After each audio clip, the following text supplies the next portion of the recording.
Oke, untuk pertemuan hari ini kita akan melanjutkan materi yang kemarin, ya, yang sebelumnya. Sebentar, kemarin sudah sampai ke persamaan nonlinear ya, dengan metode terbuka dan tertutup.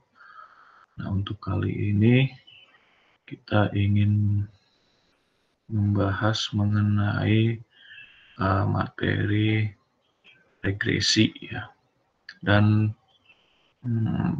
interpolasi. Ya.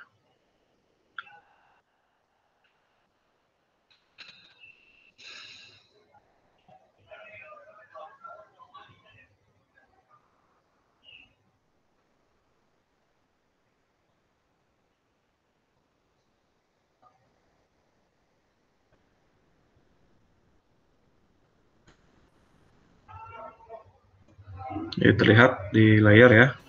Sudah, Pak. Terlihat, Oke. Pak.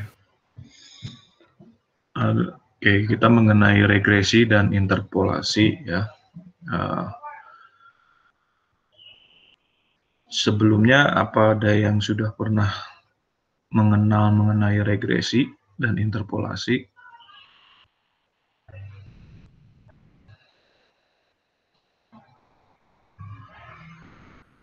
Apa ya? Ada yang udah tahu belum sebelumnya? Regresi belum, Pak. Belum, Pak. Oke. Ya, mungkin kalau untuk di analisa numerik semester ini ya rata-rata sih yang pertama itu mengenai pengolahan data dan setidaknya menghafal rumus-rumus ya, rumusnya ya cuman rumus apa istilahnya, aljabar dasar, penjumlahan, pengurangan, pembagian, perkalian, seperti itu. Nah, interpolasi memang sering mungkin Anda sebelumnya pernah mempelajarinya, tapi mungkin jarang digunakan atau lupa gitu ya, seperti apa sih. Nah, tapi untuk hari ini kita coba fokus dulu ke bagian regresi ya. Tapi nanti pertemuan berikutnya hari Kamis ya, itu kita coba mempelajari mengenai interpolasi ya. Oke, kira-kira seperti itu ya. Bukunya ya apapun itu ya, bisa yang mana saja. Ini saya cuplik dari yang kemarin itu, Numerical Method for Engineer ya, Capra ya. Nah, baik regresi maupun interpolasi ya, ini fungsinya adalah untuk mencari garis ya atau kurva ya, yang mewakili serangkaian titik data ya. Jadi kita punya data semisal gitu ya, misalnya data dari pengamatan atau uji coba gitu ya. Nah, kita kumpulkan datanya ya. Nah, ini bisa dibentuk atau diterjemahkan ke dalam bentuk grafik atau kurva ya, baik berupa titik-titik ya, nantinya membentuk sebuah garis ya. Nah, ini nanti kita lihat bedanya antara garis yang membentuk regresi dengan garis yang membentuk interpolasi ya. Jadi di data yang sudah ada dibentuk kurva atau garis, nah ini ada dua, yaitu regresi dan interpolasi. Nah, seperti yang tadi saya bilang, aplikasinya itu di bidang engineering itu mengenai pola perilaku data ya. Jadi tren analisisnya, apakah dia trennya positif ataupun negatif gitu ya. Izin Pak, Yes. Dalila hadir. Oh ya, oke, Dalila. Kita lanjut ya. Untuk uji hipotesis, untuk aplikasi berikutnya adalah uji hipotesis gitu ya. Apakah kuat atau lemah nanti seperti apa? Misalnya di bagian regresi nanti kita lihat ya. Apakah hipotesis yang kita lakukan itu menuju ke lemah atau ke kuat? Nanti ada standarnya atau syaratnya atau acuannya, nilainya berapa sih gitu ya, yang dikatakan kuat dan dikatakan lemah ya. Nah, untuk pemakaian sendiri ya, untuk regresi dan interpolasi ini ada perbedaan ya. Kalau untuk yang regresi ya, seperti yang Anda lihat di sini, Anda bisa sambil menyimak dan membaca. Untuk regresi, apabila data menunjukkan tingkat kesalahan yang cukup signifikan atau menunjukkan adanya noise. Nanti kita lihat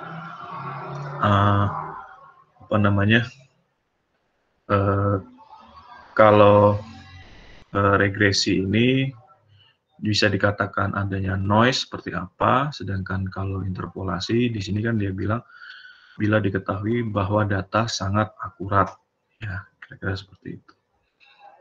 Lalu untuk regresi berikutnya itu untuk mencari satu kurva tunggal yang mewakili pola umum ya perilaku data. Jadi nanti ada grafik polanya ke arah negatif, ke arah positif makin bertambah atau sebaliknya ke arah negatif. Jika nilainya semakin bertambah, apakah dia akan semakin mengecil? Ya tergantung mempengaruhi variabel yang lainnya atau tidak, kira-kira gitu. Nah, untuk pemakaian regresi yang berikutnya yang ketiga itu kurva yang dicari tidak perlu melewati setiap titik data. Ya. Ini yang jadi acuannya, ya.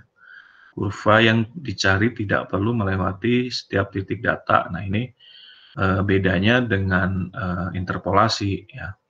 Karena kalau nanti ada regresi itu ada regresi linear ataupun non linear gitu ya.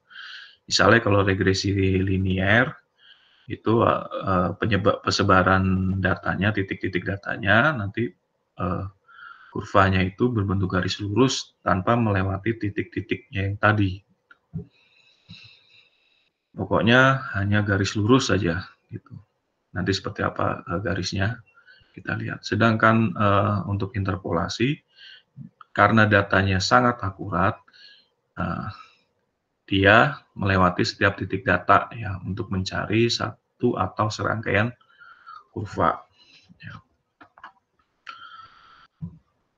Lalu ini kita langsung ke bagian pemakaian interpolasi. Yang ketiga itu untuk memperkirakan nilai-nilai di antara titik-titik data. Ya. Kalau tadi hanya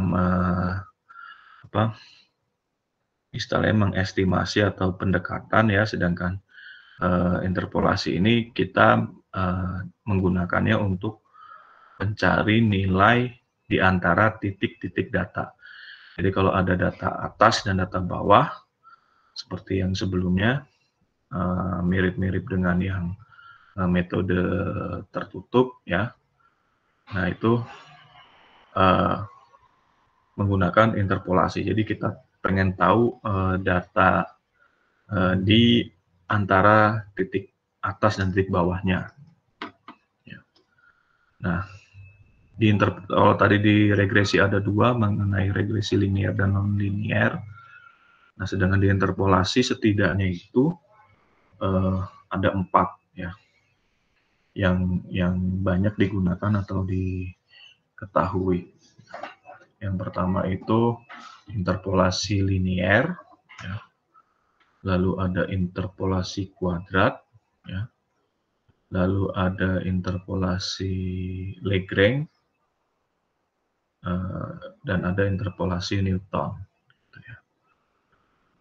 Atau bisa dikatakan linear, kuadrat, kubik, dan polinomial. Ya, kira-kira gitu. Oke, saya masih di sini ya. Oke, kalau interpolasi itu memperkirakan nilai yang ada di dalam range atau di dalamnya gitu ya, di antara titik atas maupun titik bawah. Kalau ekstrapolasi, nah ini ada kebalikannya dari interpolasi, itu memperkirakan nilai-nilai di luar range atau titik data. Sebenarnya mirip, tetapi nanti ada perlakuan data mana sih yang kita pakai gitu ya, yang ada, data yang sudah ada, data mana sih yang kita pakai. Kalau untuk interpolasi berarti kan luar-luar, ya, dalamnya itu berapa nilainya yang kita cari. Sedangkan ekstrapolasi mencari nilai yang di luar data yang sudah ada. Jadi misalnya kalau interpolasi kita punya data 1, 2, 3, 4, 5 sampai 10, kita mau mencari nilai misalnya 7,5 gitu ya, 78 sudah ada, nanti kita mau cari 7,5 itu interpolasi. Sedangkan ekstrapolasi kita mau cari nilai, kita cuma punya 1 sampai 10, kita mau cari nilai yang ke-12 misalnya. Itu menggunakan metode ekstrapolasi.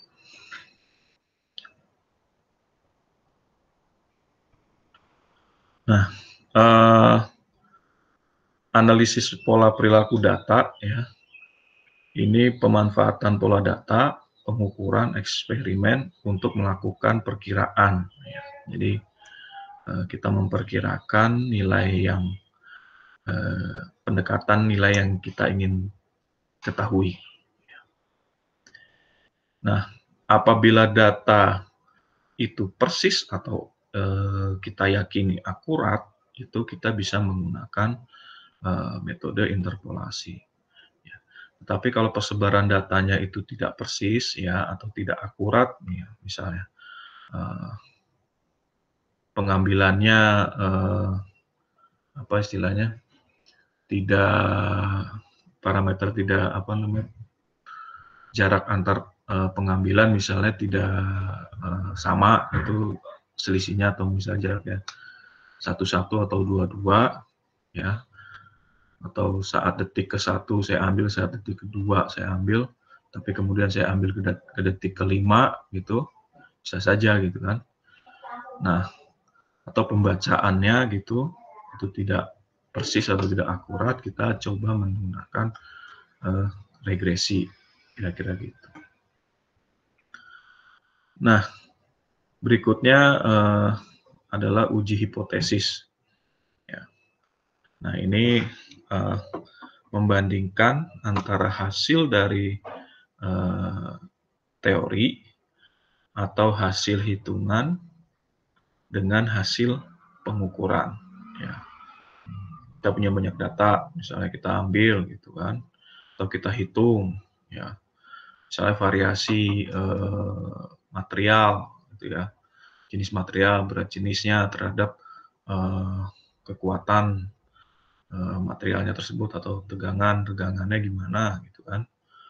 Nah, itu kita bandingkan ya, yang dari hasil perhitungan atau hasil teori yang tadi dengan hasil pengukurannya yang kita ambil langsung.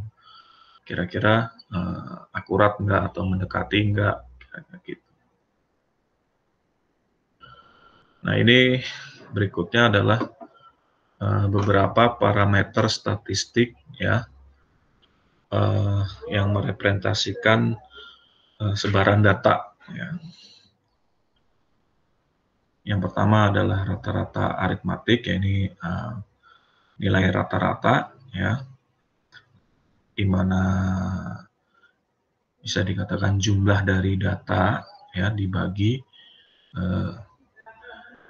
jumlah nilai dari data dibagi ada berapa data tersebut ya, jumlah datanya.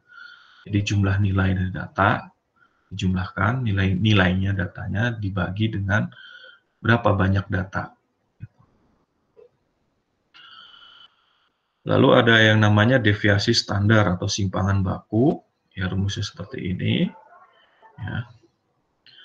Lalu ada varian atau ragam, lalu ada koefisien of variasi. Ya, ini bentuknya presentase. Nah, sebuah data dikatakan bisa ini pendistribusian data ya, distribusi probabilitas ya, di mana distribusi normal salah satu distribusi atau sebaran data yang sering dijumpai ya. Ini yang paling sering dijumpai dalam keseharian ya, distribusi normal.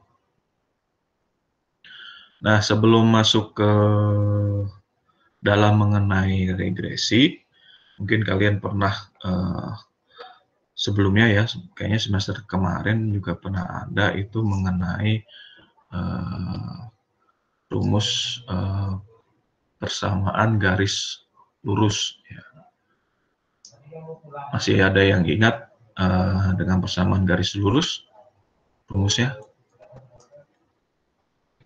Atau fungsi garis lurus, fungsi persamaan garis lurus. Ya. Ada yang ingat?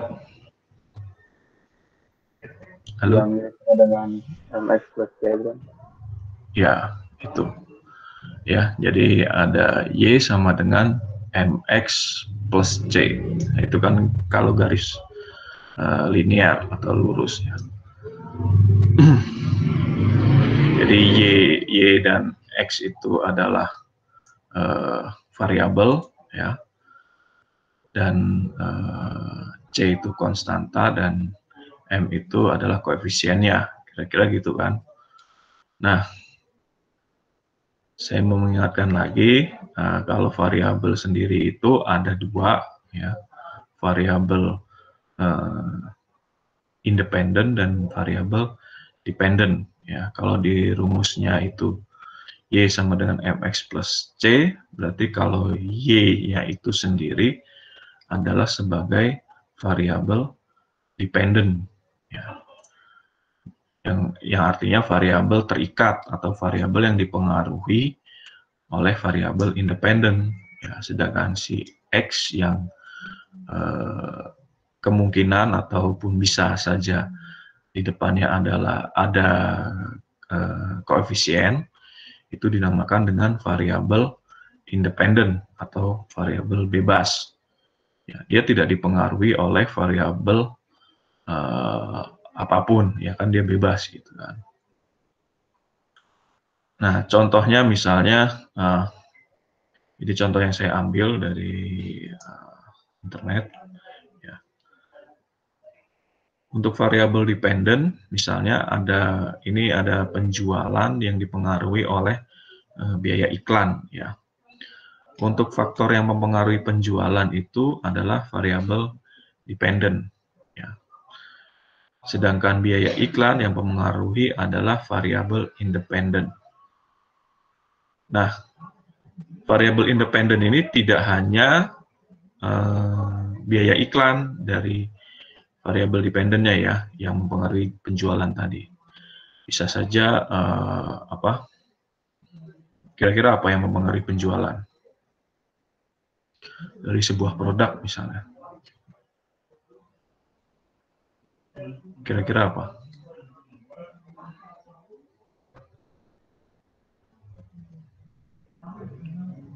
Halo?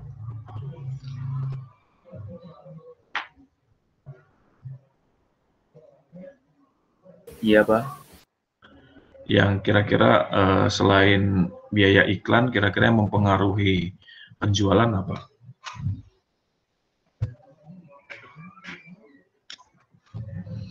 Misalnya Anda punya barang nih, Anda jual. Supaya bisa meningkat, harus apa yang dilakukan? Iya, Pak. Produksinya Pak, Jumlah produksi. produktivitas Pak, produktivitas maksudnya. Pasarnya diperluas, Pak. Pasar diperluas. Oke. Terus pemasaran itu kan termasuk biaya iklan gitu kan. Promosi sama ya. Misalnya kalau produknya sendiri,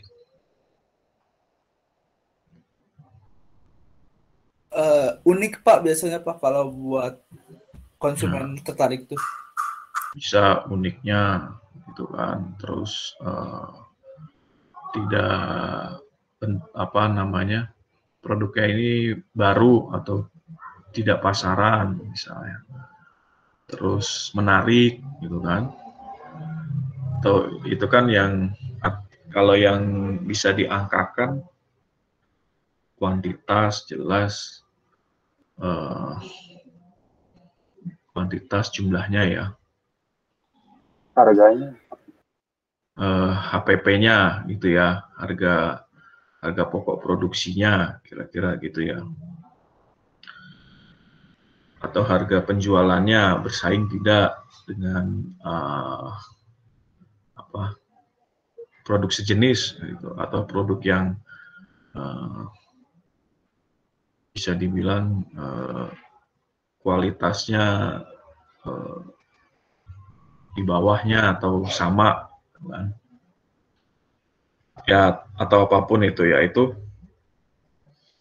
kalau yang tadi kita sebutkan tadi itu adalah variabel yang mempengaruhi variabel atau faktor penjualan ya.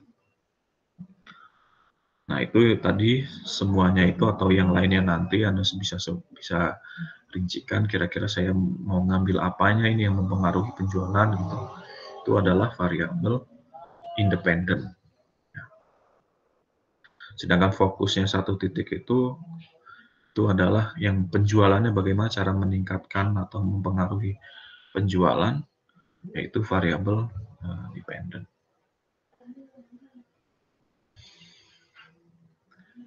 Nah, kekuatan hubungan dari variabel ini dapat dilihat dari analisis korelasi. Jadi ada hubungan atau analisis korelasi. Sedangkan estimasi atau peramalan dari hubungan disebut analisis regresi.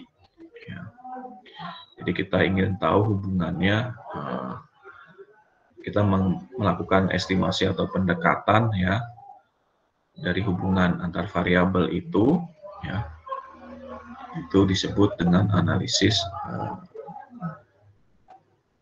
regresi dan korelasi. Kalau korelasi tadi kekuatannya, kalau regresi itu estimasi, peramalan atau pendekatannya. Nah, untuk di regresi sendiri nanti ada beberapa istilah yang dipakai. Ya. Misalnya ini ada yang namanya koefisien korelasi. Ya. Itu disimbolkan dengan R, gitu ya. Di mana itu adalah nilai yang menyatakan kekuatan, ya, kuat atau tidaknya hubungan antara dua variabel misalnya.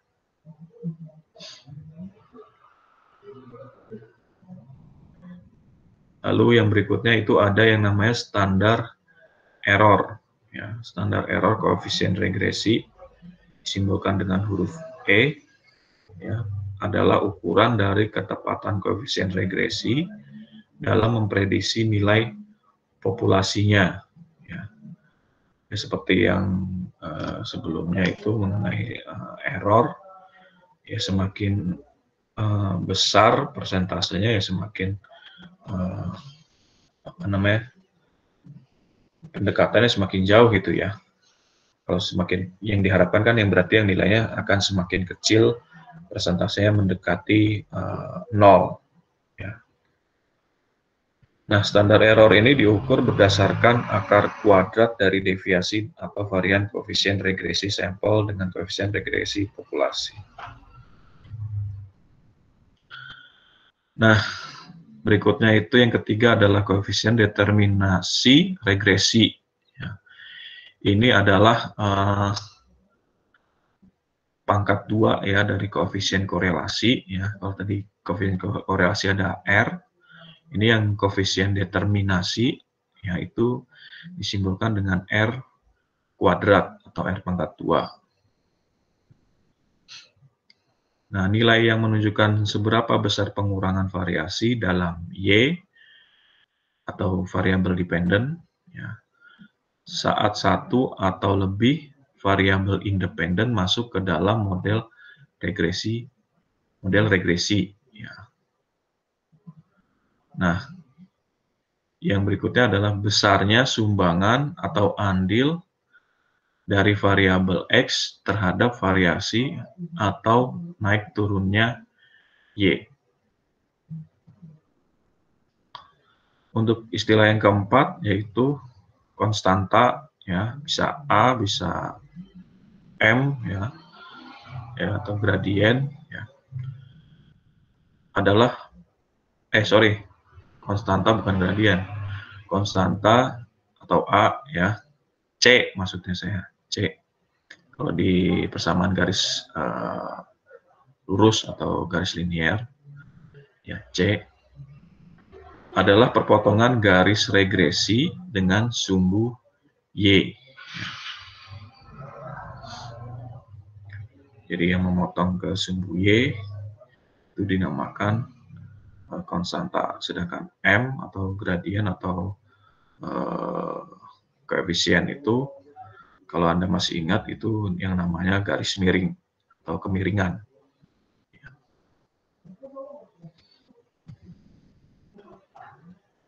Nah, untuk istilah yang kelima, itu koefisien arah dari garis linier, ya, adalah nilai yang menunjukkan seberapa besar perubahan nilai Y saat X bertambah satu satuan. Jadi kalau X-nya bertambah, Y-nya berapa? Berapa perubahannya? Berapa besar? Nah, ini langkah dalam membuat regresi linier, ya, sederhana. Nah, kita coba fokuskan saja ke regresi liniernya saja dulu, ya, dibanding dengan regresi non-linier. Ya. Tapi bentuknya ya setidaknya sama dengan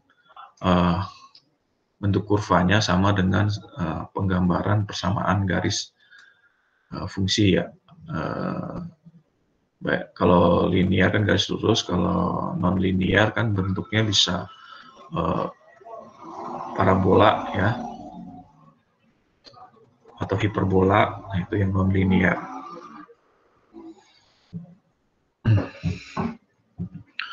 Nah, langkahnya itu, ya, dalam membuat regresi linear, terutama yang sederhana, itu yang pertama cari dulu apakah kedua variabel tersebut, ya, kita batasi untuk regresi linear itu dua variabel, ada hubungan linear atau tidak. Lalu yang kedua, tentukan terlebih dahulu yang mana yang termasuk variabel independen dan yang mana yang termasuk variabel dependennya.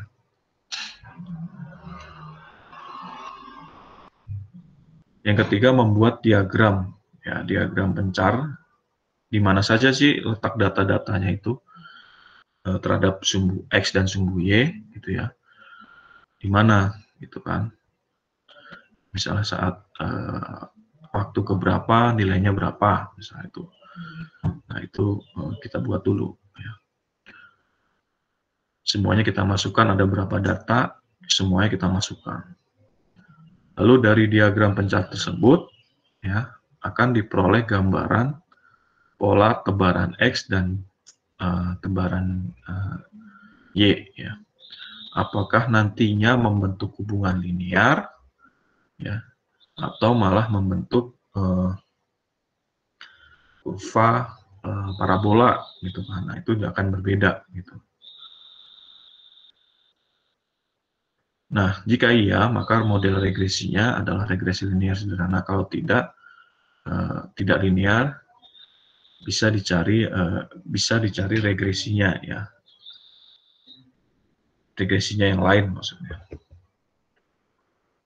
Lalu menghitung A dan B ya. Lalu menghitung Y ya, atau persamaan garisnya ya, kita cari ya.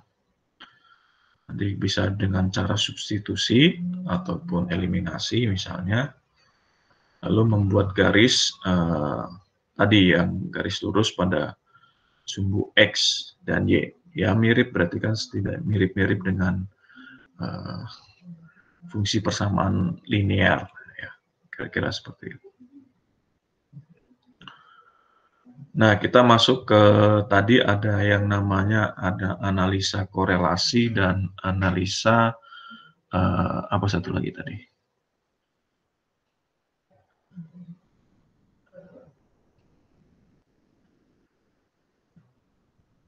Oh, analisa korelasi dan analisa regresi ya nanti. Nah, untuk analisa korelasi ya, ini bagian dari yang regresi tadi ya. Untuk analisa korelasi, itu suatu teknik statistik yang digunakan untuk mengukur keeratan hubungan atau korelasi antara dua variabel. Nanti kita lihat ya, seberapa erat sih hubungan antara dua variabel tersebut. Ya. Nah, contohnya misalnya tadi ini bentuknya apakah korelasi negatif atau korelasi positif. Bisa kita lihat dari dua contoh diagram yang ada di layar Anda. Ya. Yang pertama ini yang sebelah kiri, itu gambar pertama menunjukkan hubungan antara variabel inflasi ya, yang di sumbu X dengan variabel suku bunga yang di sumbu Y. Apabila dilihat pada gambar saat inflasi rendah, maka suku bunga tinggi ya. Dan pada saat inflasi tinggi, suku bunganya rendah ya. Ini bisa dilihat dari model grafiknya atau data yang didapatkan. Jadi suku bunganya tinggi, malah inflasinya rendah ya. Sedangkan suku bunganya inflasinya tinggi ya, ini kita baca dari sumbu X, inflasinya tinggi, si suku bunganya rendah ya. Jadi kita bacanya dari sumbu X ya. Nah, gambar tersebut menunjukkan adanya hubungan antara inflasi dan suku bunga yang bersifat negatif ya. Salah satunya bertambah, tetapi variabel satunya berkurang, kira-kira gitu. Nah, untuk yang ke gambar kedua yang sebelah kanan itu hubungan kedua itu adalah korelasi positif. Dicontohkan di sini hubungan produksi dan harga minyak goreng. Ya. Jadi gambar kedua memperlihatkan hubungan yang positif antara variabel produksi dan harga minyak goreng, yaitu apabila harga meningkat, ya, yang sumbu X ini harganya meningkat, maka produksi juga meningkat, ya. Nah, dalam regresi ya ataupun interpolasi, ya, hubungan positif dan negatif ini dalam satu kurva ya atau grafik itu harus satu gitu ya. Jangan tiba-tiba turun gitu, misalnya di ujungnya sini turun gitu. Ya, atau malah naik gitu kan, seolah-olah ada perubahan yang patah atau mendadak gitu. Nah, itu akan sulit nantinya menerapkan metode regresi ya. atau nantinya juga interpolasi juga akan sulit gitu ya. Makanya baik negatif atau positif ya, bentuknya harus satu seperti ini.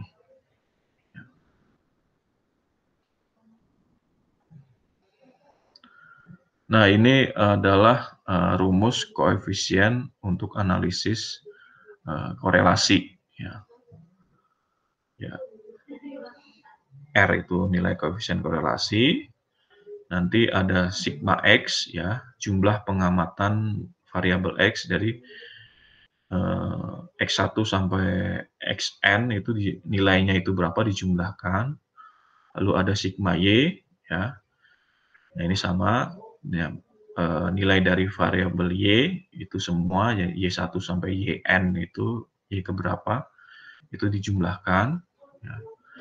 Lalu ada sigma X dikali Y, berarti nilai X dan nilai Y dikalikan dan dijumlahkan totalnya berapa.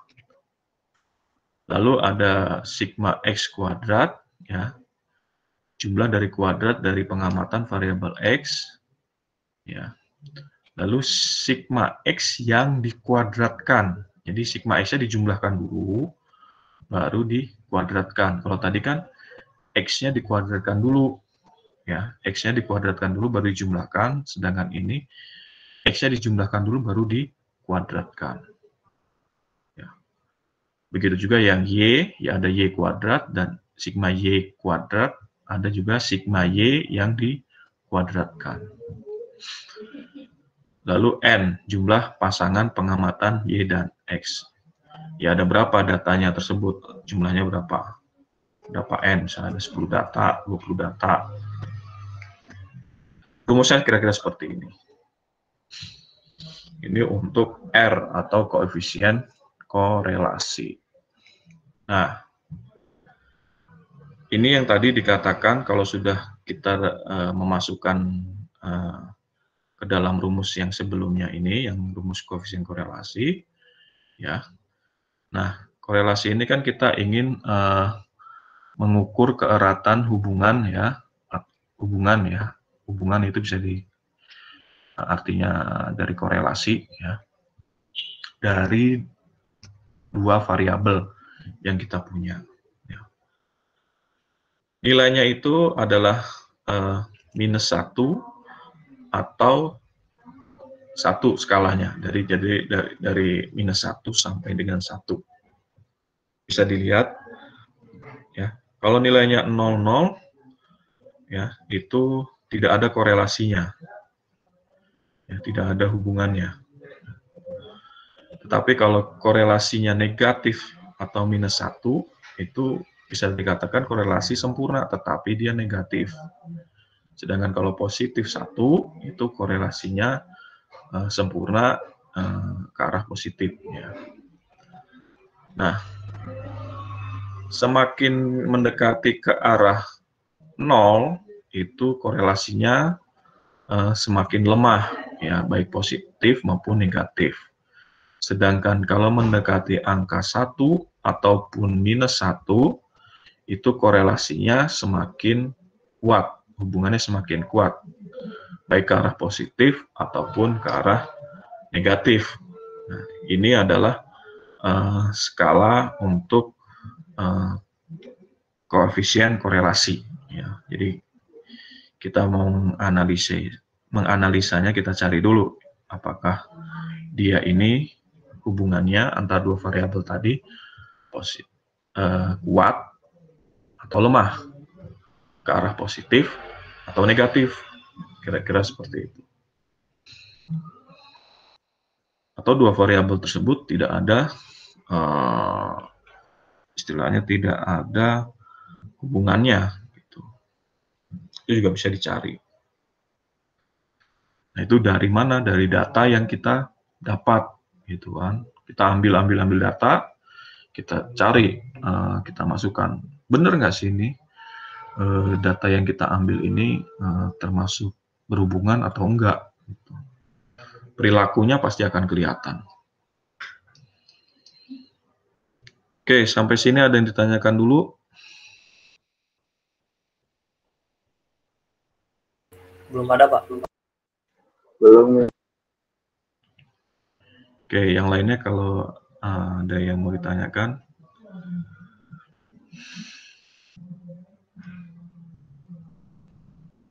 Kalau belum, saya lanjutkan dulu, ya. Jadi itu mengenai analisis korelasi, ya. Ya ini sama, ya. Halo, sebentar. Siapa? Oh ya, Mangga. Oke, analisis korelasi yaitu melihat atau mengukur seberapa hubungan antara variabel. Tadi saya sudah jelaskan, kisarannya itu antara -1 dan 1. Rumusnya kira-kira seperti ini, ya. Bisa Anda hafalkan atau Anda catat, ya. Nah, kalau melihat rumus ini kan bingung ya atau pusing, lihatnya gimana sih? Maksudnya apa sih? Ya, coba kita lihat. Ini contohnya kebetulan punya teknik sipil, ya. Atau bisa saja bukan teknik sipil aja, atau misal pengecoran gitu kan, ya. Ataupun material gitu, atau material yang dibubut, atau material yang dicor gitu kan, atau apapun itu saat Anda merancang gitu kan. Nah, ini di sini kebetulan contohnya mengenai beton, ya, beton precast atau beton cor, di mana ada dua variabel, ya, ada variabel tinggi dan variabel diameter. Ya. Nah, seperti yang tadi dibilang, kita tentukan dulu mana variabel yang termasuk variabel Y dan mana termasuk variabel X atau variabel bebas. Nah, ini kebetulan yang tinggi beton ini adalah variabel Y-nya. Ya. Jadi nanti dipengaruhi oleh variabel X atau diameternya. Jadi kalau semakin diameternya semakin besar, ya, ini polanya semakin tinggi juga si betonnya. Nah, di sini ada 1, 2, 3, 4, 5, 6, 7, 8, 2, 3, 4, 5, 6, 7, 8. 8 data, ya, untuk beton precast, ya. Nah, ini 8 data ini untuk Y, itu sigma Y dijumlahkan, ada 321 jumlahnya. Sigma X itu 73, ya. Lalu tadi seperti yang di rumus ini, berarti kita harus mencari X kuadrat, Y kuadrat, dan X kali Y. Ya.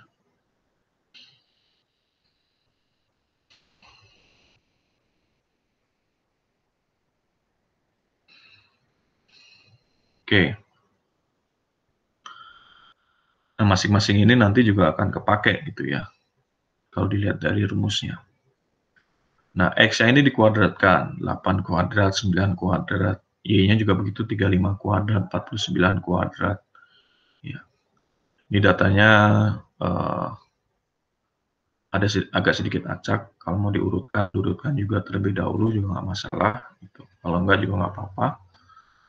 Ya. Tadi Y kuadrat, lalu ada X kali Y, ya. Variabel X dikali Y, dikalikan, lalu semuanya dijumlahkan, ke 88 ini dijumlahkan. Ya, masing-masing ya, dijumlahkan di kolom masing-masing. Kita dapat sigma Y, sigma X kuadrat, sigma Y kuadrat, dan sigma XY. Nah, kita pengen tahu korelasi atau hubungannya. Ya, kita cari rumusnya tadi kan R, ya. Nah, di sini ada kita tinggal masukkan ke dalam sini ya, ke dalam si rumusnya tadi. Ya. Sigma Y, sigma X kuadrat, sigma X dikali sigma Y, ini sigma XY, ya. N ini jumlah datanya tadi ada 8. Ya. X kuadrat, ini 713, ya. Ini harus di dalam ya.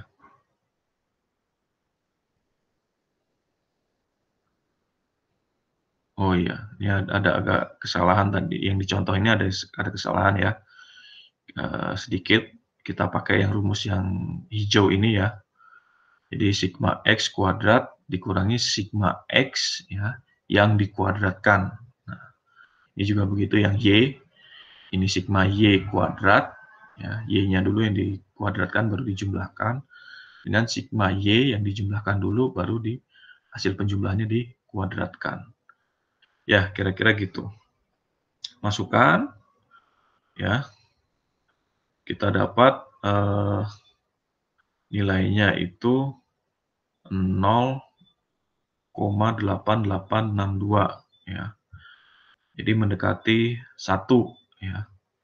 Nah, ini kalau dilihat dari skalanya tadi, itu mendekati 1 berarti korelasinya positif kuat, ya, karena nilainya positif, ya. Korelasinya kuat, mendekati 1. Kira-kira gitu. Jadi untuk analisis korelasi, itu yang kita ingin tahu saja datanya itu, ya, dari data ini, kita punya data ini, ya, kita bisa tahu apakah memang ada hubungannya atau tidak si kedua variabel dari data yang ini.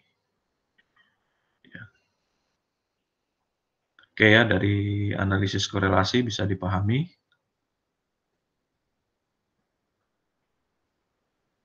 Halo?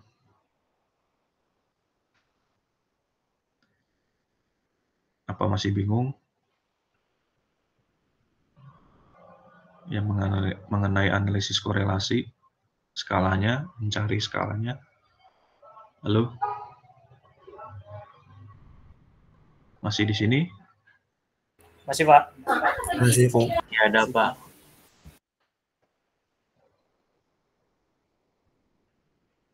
Oke ya, berarti tinggal masukkan ke dalam rumus untuk mencari skala hubungannya. Rumusnya pakai yang hijau ini, ya. Yang pertama ini ada kesalahan sedikit mengenai dalam kurungnya ya. Tapi di sini yang dimaksudnya sudah benar. Oke. Tadi ada koefisien korelasi, sekarang ada koefisien determinasi, ya. Jadi dari hasil tadi yang koefisien korelasi itu tinggal dikuadratkan. Ya.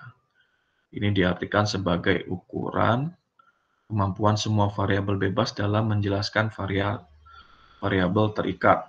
Ya, karena koefisien determinasi merupakan kuadrat dari koefisien korelasi, maka rumusnya ya seperti ini. Jadi koefisien korelasi dikuadratkan. Hasil dari koefisien korelasi dikuadratkan atau dipangkatkan.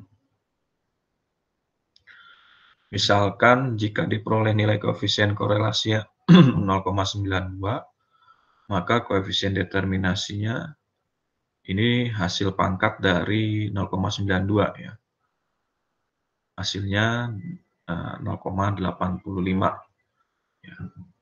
Artinya apa? Kemampuan variabel bebas dalam menjelaskan varian-varian variabel terikatnya sebesar 85%.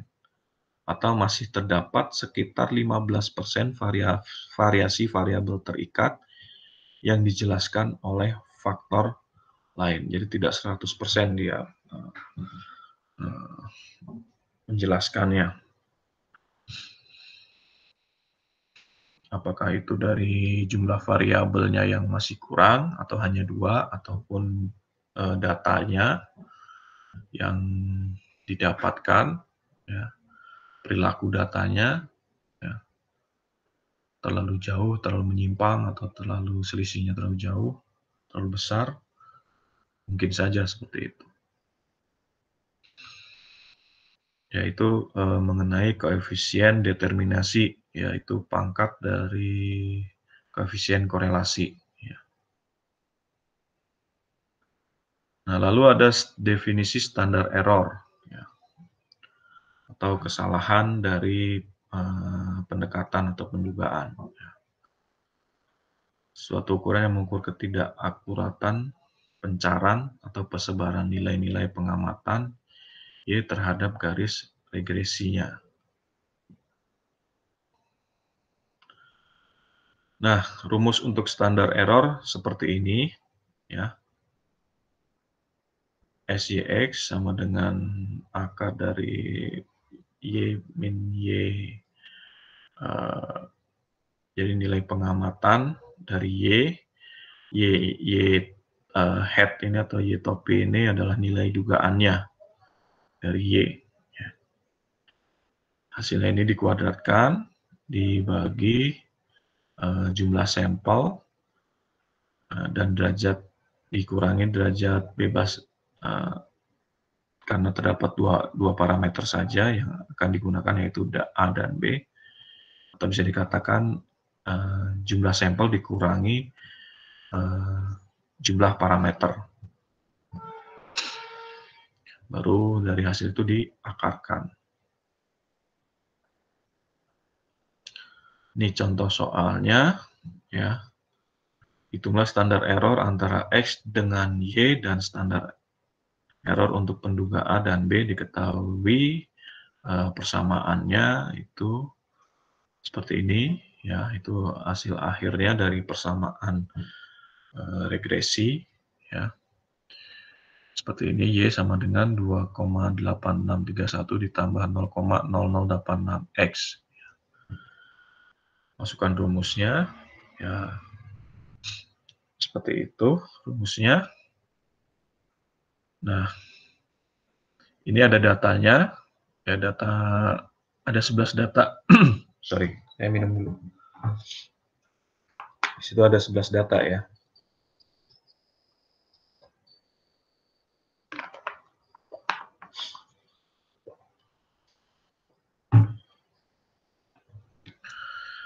Nah, itu ada 11 data. Kita tahu Y dan X-nya terlebih dahulu, ya. Lalu kita kuadratkan nilai X, kuadratkan nilai Y, lalu kita kalikan nilai X dan Y. Lalu nilai Y ini sendiri, ya, karena rumusnya ini, ya, dikurangi Y pendekatan, ya. Kita cari dulu berapa nilai pendekatannya. Ya. Oh, ini Y pendekatan, ya, ini yang Y pendekatan. Kalau ini Y yang data pengamatan. Sudah dapat masing-masing, dijumlahkan di Y penjumlahan, lalu dimasukkan ke dalam rumus. Nah, nilai errornya itu 0,815, ya. Atau ada rumus yang berikutnya ini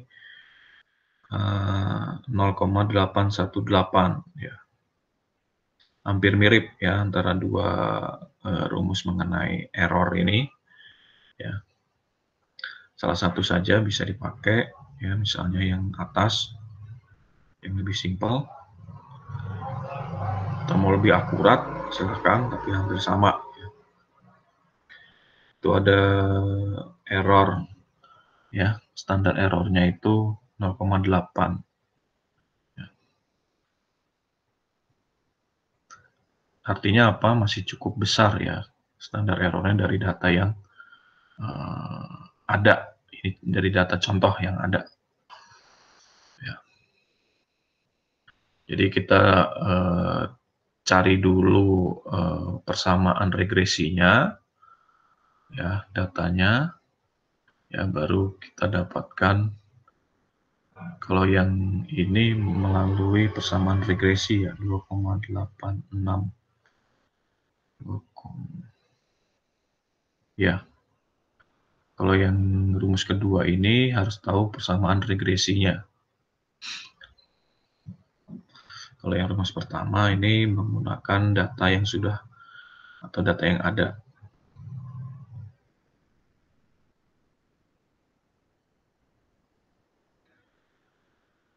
Nah, ini seperti yang tadi saya bilang, jadi menggunakan rumus 1 dan 2 hasilnya sama, ya. Standar error sebesar 0,818 menunjukkan bahwa nilai pengamatan Y menyebar dari persamaan regresi sebesar 0,818. Ya. Nah, standar errornya untuk koefisien regresi B ini sekian. Ya, untuk yang regresi yang ini. Sedangkan untuk yang regresi A, ya, itu yang A 818 itu 0,98.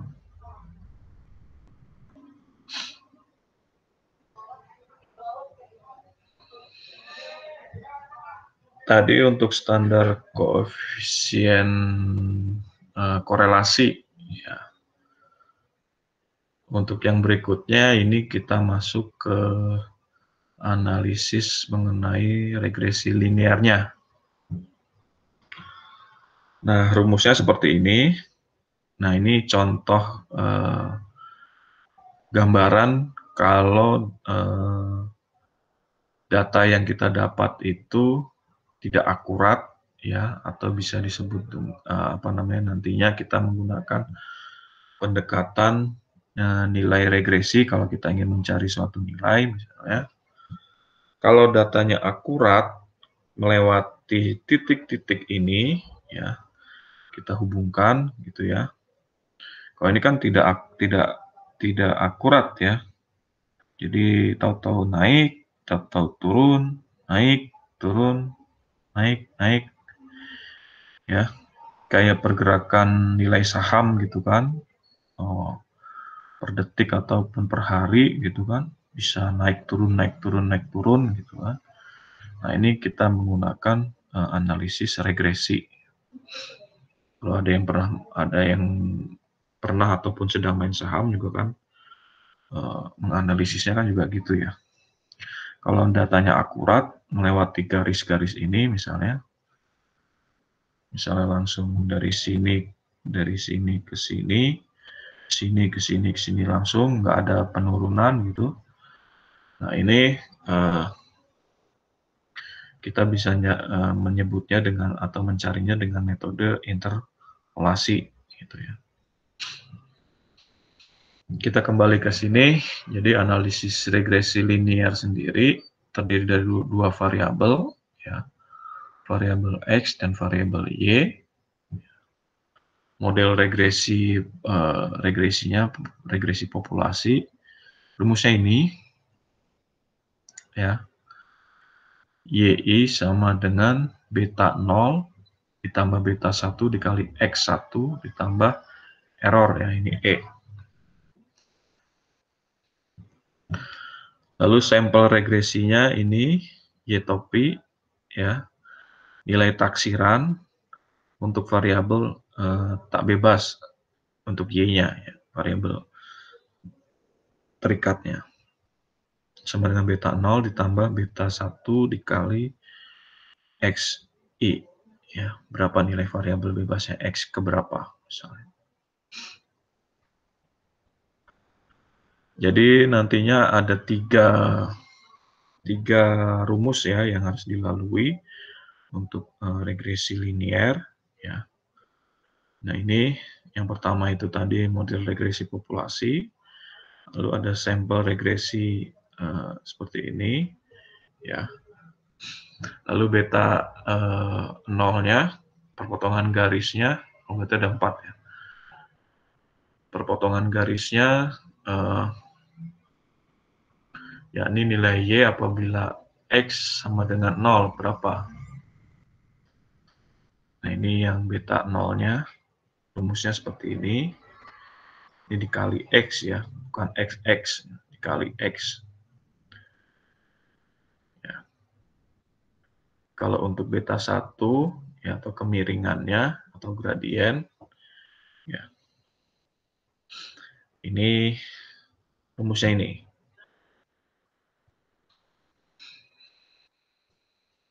Lalu ada error of estimate tadi, yang nilai error yang tadi, yang error standar tadi ya, berapa tambahkan. Nah, ini contoh datanya ya, mirip sama ya. Yang didapatkan itu tingginya dan diameternya ya. Lalu kita jumlahkan sama ini kan. Ya. Lalu sigma rata-ratanya berapa? Jadi jumlahnya ini jumlah X dibagi nilai berapa banyak datanya, 8, dan yang Y-nya itu juga penjumlahan dari nilai dari Y dibagi dengan berapa banyak jumlah datanya tadi.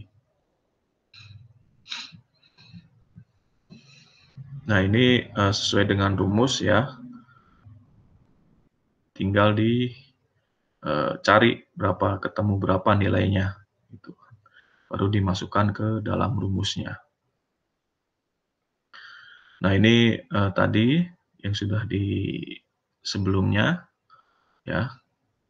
Ada sigma Y sama dengan 321, sigma X sama dengan 73, sigma X kuadrat sama dengan 713, sigma Y kuadrat sama dengan 14.111, sigma XY 3.142. Kita dapatkan ya. Baru kita masukkan ke dalam rumus ya. Kalau kita mau cari kemiringannya, gradiennya, ya kita tinggal masukkan rumusnya ini. Jadi nilai gradiennya 4,5413. Ya. Sedangkan kalau kita mau mencari perpotongan garisnya, ya itu pakai yang beta 0 sama dengan Y yang rata ini ya, yang ini 40,125 dikurangi 4,51 ini tadi B1 ya, dikali X. X-nya itu yang ini, yang sigma median ini, sigma rata-rata tadi untuk yang variabel X ya. Nah, kita tahu perpotongannya itu minus 1,3147. Nilai keduanya ini kita masukkan ke dalam ini, sampel regresi atau persamaan yang ini. Ya.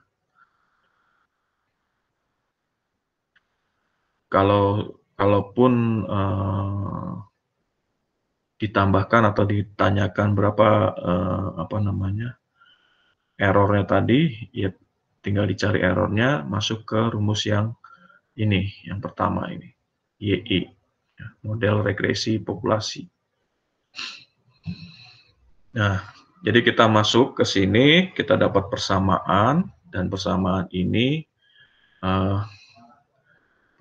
kan berarti hasilnya dari data yang sudah ada, jadinya persamaan ini, kira-kira gitu kan.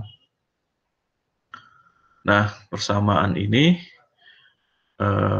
bisa kita baca ya dari hasil estimasi melalui regresi tadi yang diperoleh, dapat disimpulkan bahwa setiap diameter beton bertambah 1 meter, maka tinggi beton tersebut akan bertambah tinggi.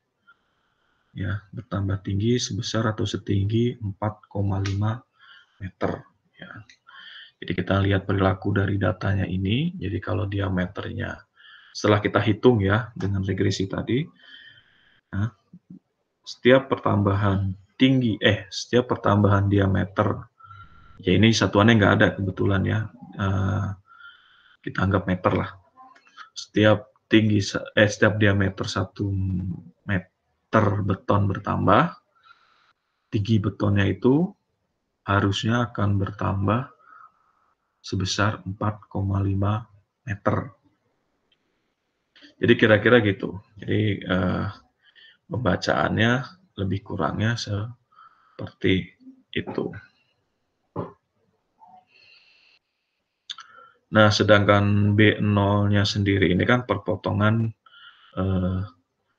garis ya. Nanti kalau digambarkan berarti kurvanya itu arahnya ke sini ya, ke bawah sini ya. Atau ke sini.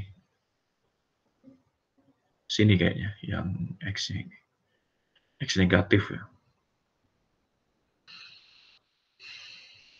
Kira-kira gitu. Sampai sini ada yang ditanyakan mengenai regresi linear dan korelasi, analisis korelasi tadi. Ya. Jadi ada dua, hari ini tuh ada analisis korelasi dengan analisis regresi linear. Ya. Ada yang ingin ditanyakan sampai sejauh ini untuk keduanya? Halo? Halo? Masih di sini? Masih, Pak. Ya, ada yang ingin ditanyakan Sepertinya dulu? belum ada, Pak.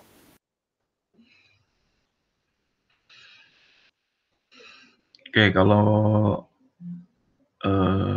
di saat ini belum ada pertanyaan, mungkin nanti bisa Anda tanyakan lewat forum di Google Classroom, ya. Anda tanyakan di situ, nanti untuk yang dokumen hari ini, saya coba lengkapi di sana atau upload di sana, ya. Untuk saat ini saya anggap semuanya paham, ya, kalau tidak ada pertanyaan. Kalau memang masih ada yang kurang paham, nanti bisa dibaca ulang lagi. Maksudnya apa untuk yang hari ini, ya. Jadi analisisnya itu ada untuk khususnya regresi ya, untuk penjabaran data kurva ya. Ada analisis korelasi, hubungan, dan analisis regresi ya. Jadi estimasi ya, pendekatan. Kalau tadi korelasi kita hanya ingin tahu hubungan dari dua variabelnya kuat atau tidak. Kalau di analisis regresi pendekatannya ya bisa dilihat di rumusnya ini ya. Jadi seperti yang tadi, berapa sih kalau ini bertambah, yang variabel independennya akan bertambah berapa gitu, atau akan berkurang berapa gitu. Tidak harus selalu positif, yang perlu diingat, tapi bisa juga negatif juga bisa gitu. Oke, kira-kira gitu.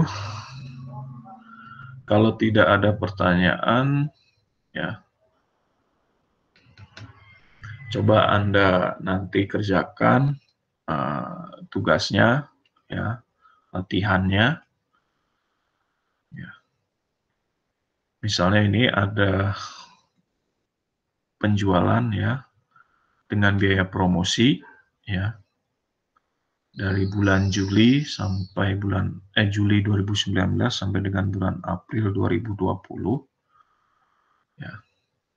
Ini datanya ada baik penjualan dan biaya promosinya. Yang ditanyakan adalah persamaan regresinya. Ya, Anda cari, dan jika biaya promosinya itu 9 juta, berapa perkiraan harga jualnya? Ya. Kalau ini kan biaya promosinya 2 juta, berarti penjualannya 45 juta. Dari data ya, dari data yang ada.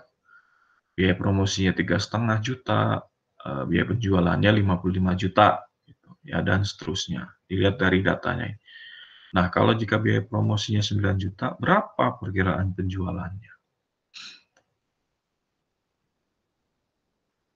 Ya. Lalu hitung koefisien korelasi dan koefisien determinasinya. Tadi sudah saya singgung ya cara mencarinya, dan yang terakhir adalah standard error of estimate-nya berapa. Ya, ini Anda kerjakan buat Anda tugas. Ini masih ada waktu. Dikumpulkan kapan?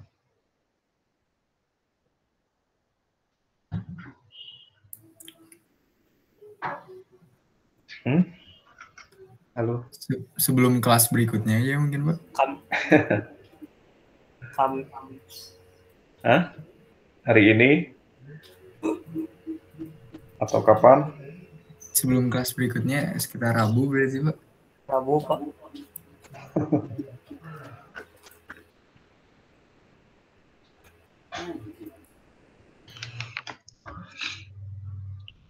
Ya setidaknya sih harusnya sih tinggal bikin data ini ya, data seperti ini, ya, lalu dimasukkan ke dalam rumusnya. Ya.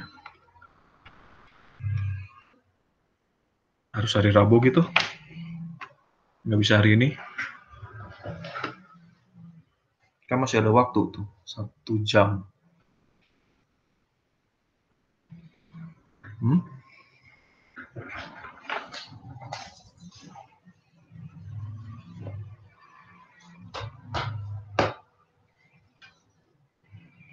Pendapat saya mah Rabu aja, Pak.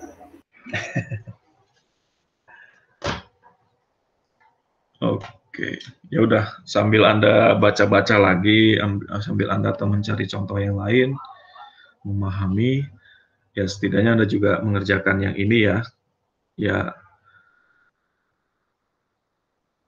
apa namanya, dicoba sendiri dulu gitu ya, jangan hanya sekedar copy paste aja atau nyalin ini ya. Nanti ini ditulis tangan ya, ya. Kalau mau pakai bantuan kalkulator atau Excel ya silahkan, biar penjumlahannya bagaimana ya. Tapi ini harus ditulis tangan ya jawabannya. Gitu ya. Oke. Halo, saudara-saudara. Siap, Pak. Baik, Pak. Oke, kalau begitu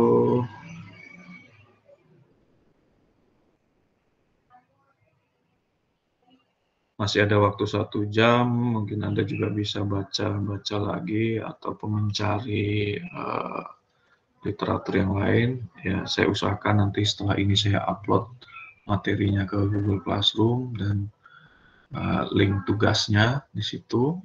Anda upload seperti biasa, ya, tulis tangan. Itu saja untuk hari ini. Kalau tidak ada pertanyaan dan bisa kita cukupkan untuk pembahasan hari ini. Dan untuk yang berikutnya mungkin Anda bisa baca dulu mengenai interpolasi, ya.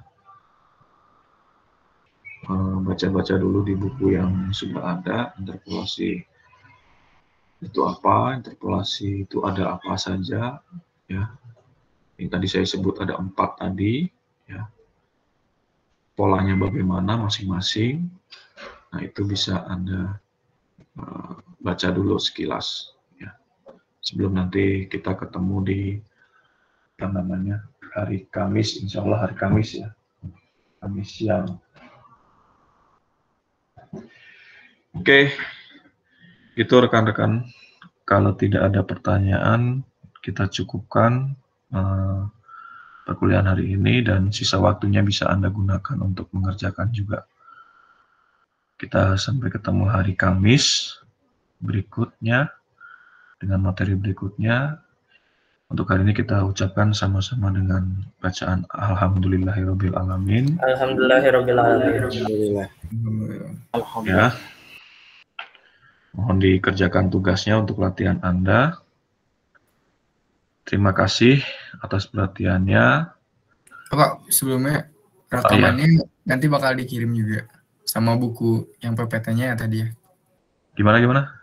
Rekaman sama PPT tadi bakal dikirim ya. Ya, rekaman nanti saya kirimkan di link YouTube ya nanti saya coba di link YouTube ya, saya usahakan. Sama PPT-nya nanti Anda bisa, ataupun materi Anda bisa cek di Google Classroom sama link tugasnya. Gitu Indra. Ya, makasih Pak. Oke ya, sekali lagi saya ucapkan terima kasih. Selamat sore. Assalamualaikum warahmatullahi wabarakatuh. Waalaikumsalam warahmatullahi wabarakatuh. Terima Terima kasih. kasih, Terima kasih banyak, Pak. Pak. Terima kasih, Pak. Sama-sama.